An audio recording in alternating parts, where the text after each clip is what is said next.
बहराइच कांड मामले में मुठभेड़, 2 मुख्य आरोपी गिरफ्तार, इलाके में कड़ी सुरक्षा।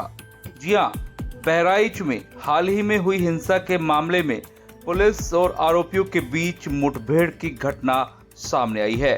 13 अक्टूबर की शाम को महाराजगंज बाजार में दुर्गा प्रतिमा विसर्जन के दौरान जुलूस में विवाद के बाद हिंसा भड़क उठी थी, जिसमें पत्थरबाजी, आगजनी और गोलीबारी की गई। इस हिंसा में 22 वर्षीय राम गोपाल मिश्रा की मृत्यु हो गई थी। अगले दिन तक जारी रही हिंसा में 50 से अधिक घरों और अस्पतालों को क्षति पहुंची, जिसके बाद प्रशासन ने इलाके को छावनी में तब्दील कर दिया और अतिरिक्त सुरक्षा बलों की तैनाती कर दी। राम गोपाल मिश्रा की हत्या के मुख्य आरोपी सरफराज खान और मोहम्मद तालिम को पुलिस ने मुठभेड़ के दौरान गिरफ्तार कर लिया। आरोपियों को नेपाल भागने की कोशिश के दौरान नानपारा कोतवाली क्षेत्र के हांडा बेसहरी नहर के पास घेर लिया गया। पुलिस के अनुसार आरोपियों ने हथियारों से लैस होकर फायरिंग की, जिसके जवाब में पुलिस ने जवाबी कार्रवाई की। मुठभेड़ के दौरान दोनों के पैरों में गोली लगी और उन्हें घायल अवस्था में गिरफ्तार किया गया। फिलहाल उनका इलाज बहराइच मेडिकल कॉलेज में चल रहा है। पुलिस ने इस मामले में अब तक 50 से ज्यादा लोगों को गिरफ्तार किया है और 11 एफआईआर दर्ज की गई हैं। इसके अलावा सरफराज खान के भाई और पिता सहित अन्य 3 लोगों को पहले ही गिरफ्तार कर लिया गया था।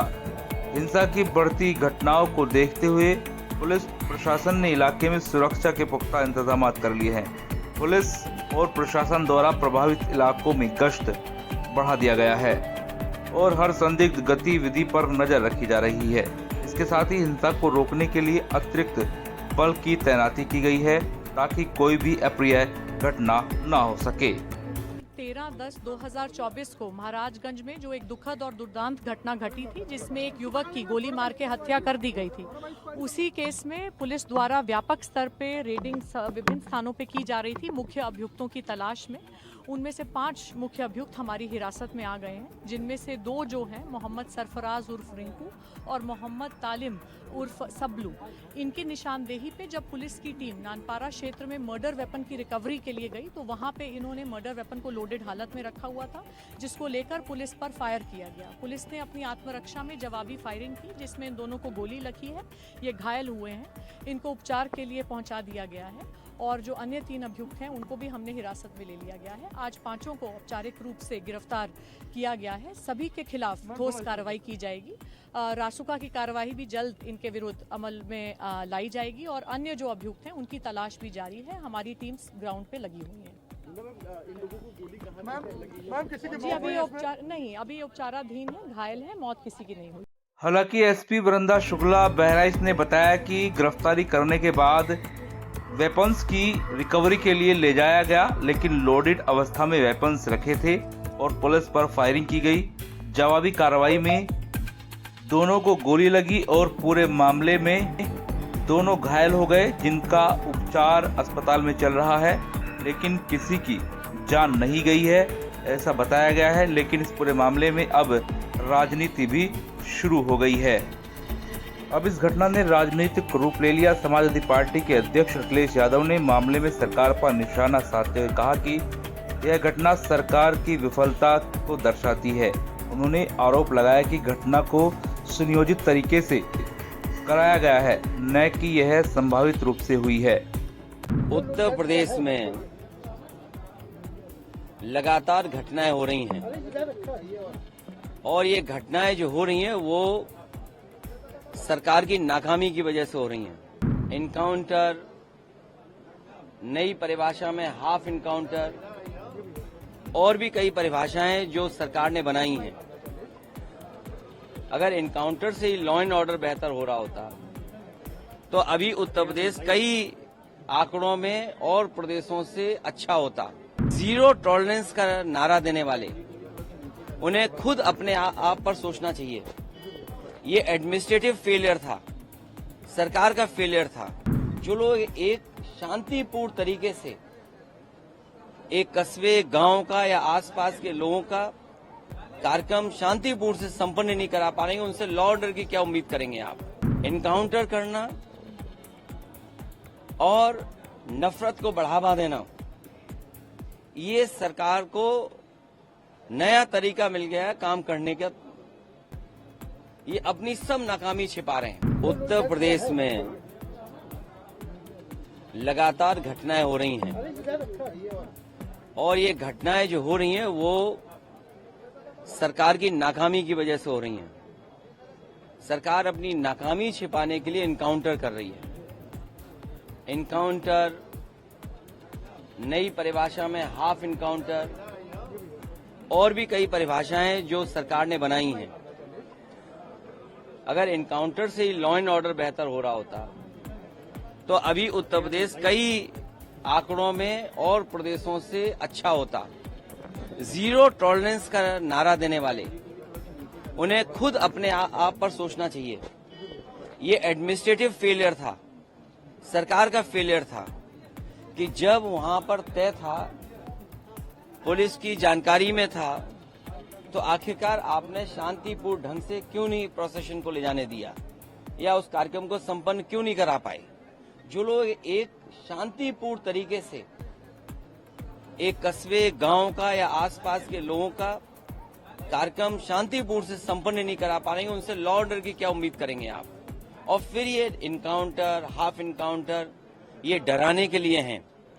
आप मुझसे ना नाम बताते ना कुछ बताते, तब भी मैं कह सकता था कि इनकाउंटर किसका किया इन्होंने। इनकाउंटर करना और नफरत को बढ़ावा देना, ये सरकार को नया तरीका मिल गया है काम करने का। ये अपनी सब नाकामी छिपा रहे हैं। याद कीजिए, उससे पहले दुनिया में कहीं ऐसा होता हो कि जब पहले इनकाउंटर पे सवाल उठाओ मंगेश पर, तो सरकार कहती है क्योंकि हमें बैलेंस करना है तो उसमें क्षत्रिय को भी मार दिया। तो ये कहां का लॉ एंड ऑर्डर है? कहां की ये व्यवस्था है जहां पर आप बैलेंस करने के लिए किसी की जान ले रहे हैं? और सरकार अपनी नाकामी छिपाने के लिए खासकर इस तरह के इनकाउंटर कर रही है।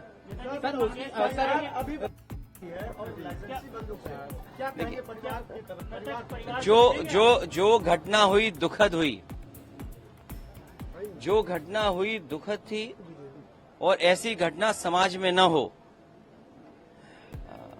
जो वहां पर फेलियर था, हमारे साथी ये पूछ रहे हैं कि आप क्या करते या क्या परिवार से मिलेंगे।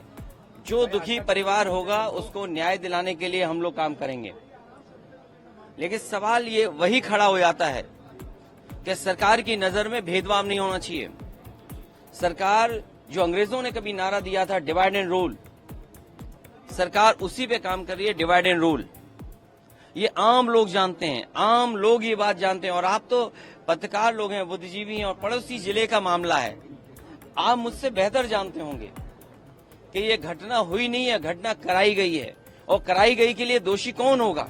अगर जान गई है किसी की भी, हम दुख में शामिल हो सकते हैं, मुख्यमंत्री जी मिल सकते हैं, लेकिन कराई किसने है इस पे आप लोग बेहतर जानते होंगे।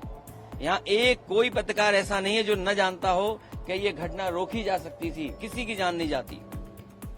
अगर जान गई है, हम दुख बांटने से ज्यादा, जो आज सरकार भी दुख बांट रही है, सरकार को इस बात पे दुख करना चाहिए था कि घटना क्यों हो गई, होनी नहीं चाहिए थी। सर, सरफराज की बहन का कहना ये है कि कल पुलिस ने गिरफ्तार किया था और आज एनकाउंटर दिखाया, कल गिरफ्तार ये उत्तर प्रदेश की पुलिस को बिगाड़ दिया है। उत्तर प्रदेश की पुलिस को बेहतर करने के लिए डायल 100 से लेकर के और सुविधाएं दी। कई कार्यालय इन पुलिस के पास नहीं थे, वो कार्यालय दिए। कई इंफ्रास्ट्रक्चर के काम किए सरकार ने।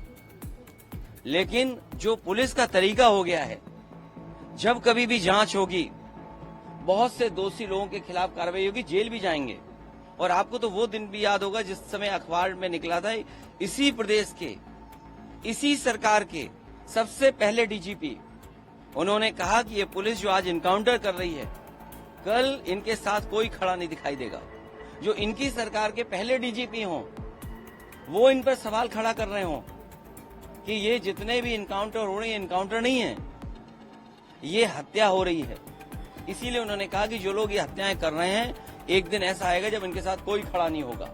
और मुझे सुनने में यहाँ तक आया है, आप बेहतर बताना इस बात को, कि जिस व्यक्ति ने पहला वीडियो वायरल किया उस प्रोसेशन का, उस पत्रकार के हाथ या पैर में बहुत चोटें आई हैं। उसमें बीजेपी के लोगों ने उसे बहुत मारा है। अगर बीजेपी के लोग पत्रकार को मार रहे हैं या बीजेपी के लोग पत्रकार को जेल भिजवा रहे झूठे मुकदमे में, तो समझ लीजिए क्या छिपा रहे हैं, कुछ तो छिपा रहे हैं ना। अरे मुख्यमंत्री जी से जो मिलाया हो उसे क्या मुआवजा, क्या नौकरी की बात करें हम। अच्छा बताइए, मुख्यमंत्री जी के साथ जो 2 घंटे वक्त गुजारा हो, उन्हें तो सरकारी नौकरी देनी चाहिए। और फिर जो फेक इनकाउंटर में निकलेंगे उनको क्या नौकरी देंगे क्या ये? इस पूरे मामले में उत्तर प्रदेश के डीजीपी प्रशांत कुमार ने अपना पक्ष रखा और क्या कुछ कहा, सुनिए जरा। प्रशांत सर, ये बहराइच में जो घटना हुई थी मूर्ति विसर्जन के बाद, इस समय उसमें क्या हुआ, घटना में क्या विषय है? वो मूर्ति विसर्जन के दौरान जो मारपीट हुई थी उसमें एक व्यक्ति की मृत्यु हुई थी, जिसको लेके बाद में इस संबंध में FIR भी दर्ज की गई थी। और आज जो है उस जो अभियुक्त गिरफ्तार किए गए थे 5 लोग, और जब वेपन रिकवरी जो घटना में प्रयुक्त वेपन था, लाइसेंसी वेपन, उसको जब रिकवर करने पुलिस ले जा रही थी अभियुक्तों के साथ, तो वहाँ लोगों ने अभियुक्तों में दूसरों से 2 अभियुक्तों ने भागने का प्रयास किया और उस दौरान उन्हें पुलिस ने उनको पकड़ने की कोशिश की और उसमें गोलीबारी हुई, जिसमें से 2 अभियुक्त, जिनका नाम क्रमशः मोहम्मद स्वराज और मोहम्मद सलीम है, घायल हुए हैं, तथा अन्य जो 3 व्यक्ति गिरफ्तार हुए हैं उनका नाम अब्दुल हमीद है, फहीम है और अब्दुल अफजाल है। कुल 5 लोग गिरफ्तार हुए हैं, जिसमें से 2 व्यक्ति घायल हैं। अभी ये प्रारंभिक सूचना प्राप्त हुई है। इस संबंध में विस्तृत बाइट SP बहराइच के द्वारा जल्द ही जारी किया जाएगा। वर्तमान में स्थिति नियंत्रण में है और हमारी फोर्स पूरे जिले में जो सेक्टर स्कीम लगाई गई थी उसके तहत कार्रवाई कर रही है। और पहले दिन जो हिंसा हुई थी उसके बाद से किसी तरह की हिंसा नहीं होने दी गई है और सख्ती बरती जा रही है। और किसी भी तरह के असामाजिक तत्वों के द्वारा जो माहौल गड़बड़ करने की कोशिश अगर होती है तो हम बहुत सख्ती से निपटेंगे। सर, इसमें एक ये बात आ रही थी कि शायद ये कहीं भागने की फिराक में थे, जिसकी वजह से पुलिस के साथ में इनका क्लैश हुआ, ऐसा भी कुछ था? कुछ ये क्या भागने की फिराक में थे बाहर ये आरोपी? हाँ, ये इंडो नेपाल बॉर्डर पे मुझे जो बताया गया है कि इंडो नेपाल बॉर्डर के पास इन्होंने जो हत्या में प्रयुक्त वेपन था उसको छिपा रखा था, तो उसकी रिकवरी में के लिए ये भागने के प्रयास में थे। उस दौरान ही ये गोलीबारी हुई है, जिसमें 2 लोग घायल हुए हैं। पुलिस की तरफ से भी सर कोई घायल हुआ या पुलिस ने अपने बचाव में पुलिस को?